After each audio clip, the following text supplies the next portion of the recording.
How many of you still remember this guy who stood in front of Mr. Peter Obi's convoy during the campaign? Well, the guy has been in prison for the past months. Okay, just listen to the lawyer who secures his release and know exactly why the guy has been dehumanized. Please give us a brief rundown of what happened in court today. Okay, so we were in court this morning. As you can see, we just finished the proceedings before court 9. Magistrate Court at Papa. We came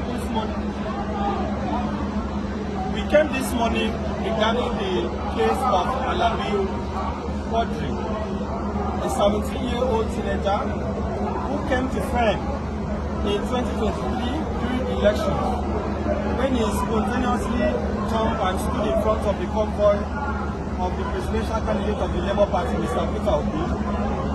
You would recall that his photograph at the time became an internet sensation, and Nigerians became very interested in his case.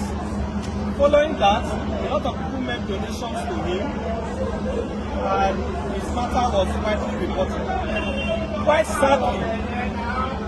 sadly, people in the community some people in the community, so-called area boys, felt entitled to be settled in quotes or to be appeased, and they demanded that part of the monies you donated to Qadri be given to them. In fact, I can also tell you that the value of their community specifically told Qadri's mother to buy a cow with rice and cook to appease the youth. Because they refused to do this family has been continuously witch-hunted since 2023. Let me also place on record that this was the second time that Qadri has been arrested. The first time, the same area boys took him before the same valley of the community, invited police to arrest him. At that time, we did not hear about it. So in January, he was returning from work at night when two boys dragged him to the Amokoko Divisional Police Headquarters and told the DPO that Qadri was involved in street fighting.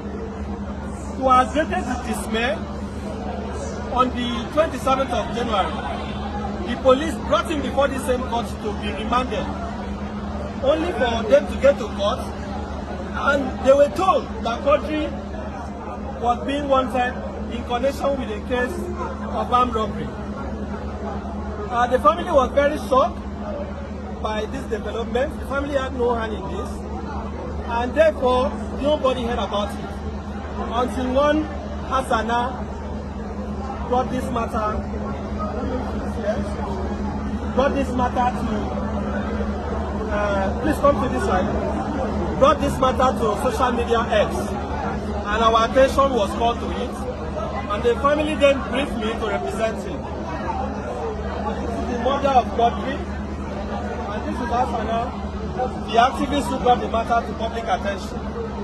We took immediate steps to investigate the matter, and I personally met with Qadri at the Medium Security Correctional Custodial Center, Kirikiri. Interviewed him for over 2 hours, and he made it clear to me that, number one, the other persons who were said to be his casemates are unknown to him, and that he was not involved in any case of armed robbery or any other offense.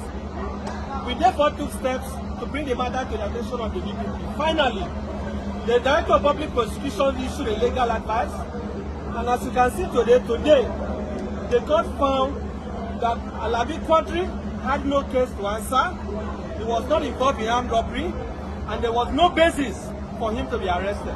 So Qadri was discharged today and has been set free. He's going to go home in the next few minutes once the magistrate has signed his release warrant.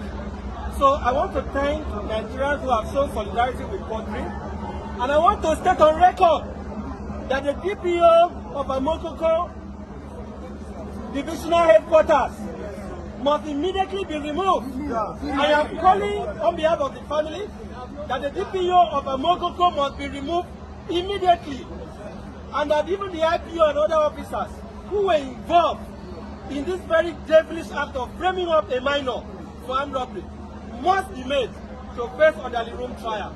We are also demanding that the police must pay the sum of 100 million to Qadri, having been detained since January illegally. Lastly, we demand a public apology from the Nigerian police, and we ask the Inspector General of Police and the Commissioner of Police, Lagos State Commissioner of Police, to ensure that these measures are taken.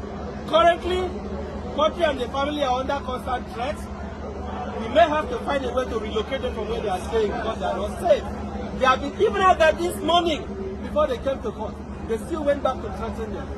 So this is unacceptable. And that in a nutshell is what transpired today. Are we going to see a prosecution of the boys who reported into the police? I know you've called for the removal of the police officers, but the people who instigated the arrest. Of course, that is why we are asking. We are going to disclose at least the alliances that we have in the coming minutes. One of them is Lege and Baba Waris. Those are the two area boys in the community. They are known, they are identifiable. We call for their immediate arrest and prosecution. We also ask that the value of their community should be questioned regarding his role in this matter. And those are our simple demands. Those are simple demands. You can see everything was clear in the court. But there was no basis to arrest this boy in the first place. There was no basis. We hear it's the Balogun, not the Bale.